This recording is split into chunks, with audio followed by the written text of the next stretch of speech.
ഏതാണ്ട് കഴിഞ്ഞ വർഷം ഈ സമയത്താണ് ഞങ്ങൾ ഫാമിലി ആയിട്ട് ഒരു ട്രിപ്പിന് പോയത്. സോറി, ഈ സമയത്തല്ല, കഴിഞ്ഞ വർഷം ഒരു മെയിലൊക്കെ. ഇനി ചിലപ്പോൾ ഈ വീഡിയോ കണ്ടിട്ട് ചിലരൊക്കെ പറയും ഇനി അവൾ അടുത്ത ട്രിപ്പ് പോകാൻ വേണ്ടി കുത്തിപ്പൊക്കി കഴിഞ്ഞ വർഷത്തെ വീഡിയോ ഒക്കെ ഇടുന്നതായിരുന്നു. അങ്ങനെ വിചാരിക്കുന്നതുകൊണ്ട് എനിക്കൊരു കുഴപ്പമില്ല കേട്ടാ.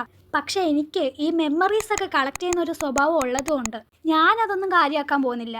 And do you know one thing, ഞാനൊരു ട്രാവൽ പേഴ്സൺ ആയതുകൊണ്ടും പിന്നെ ഇപ്പോൾ യൂട്യൂബിലെ കണ്ടന്റ് ക്ഷാമം ഉള്ളതുകൊണ്ടും ഞാൻ ചുമ്മാ ജസ്റ്റ് ഈ വീഡിയോ കണ്ടപ്പോൾ ഫോണിലെ സ്പേസ് ഒന്ന് ക്ലിയർ ആക്കാൻ വേണ്ടി എഡിറ്റ് ചെയ്തിട്ടെന്നേ ഉള്ളു. And sometimes I love making memories. പിന്നെ അടുത്ത ട്രിപ്പിന് ഇതിലും ബെറ്റർ ആക്കാമല്ലോ, അതിനു വേണ്ടി കൂടി. ഇനി ഇത്രയും വീഡിയോസ് മാത്രമല്ല കേട്ടോ, ഇനിയും ഉണ്ട്. എല്ലാവരും അപ്പോൾ കാണണം. ഇനി പാർട്ടായിട്ട് വരുന്നേ ഉള്ളു. സോ എനിക്കെല്ലാം കൂടെ ഇതേപോലെ ആ വീഡിയോസ് ഒരു വീഡിയോ തന്നെ ഒതുക്കാൻ പറ്റുമോ? നോ, അത് പ്രാക്ടിക്കലി ലോജിക്കലി കണക്റ്റ് ആവാത്തതുകൊണ്ട് next part on the way ആണ്. അപ്പോൾ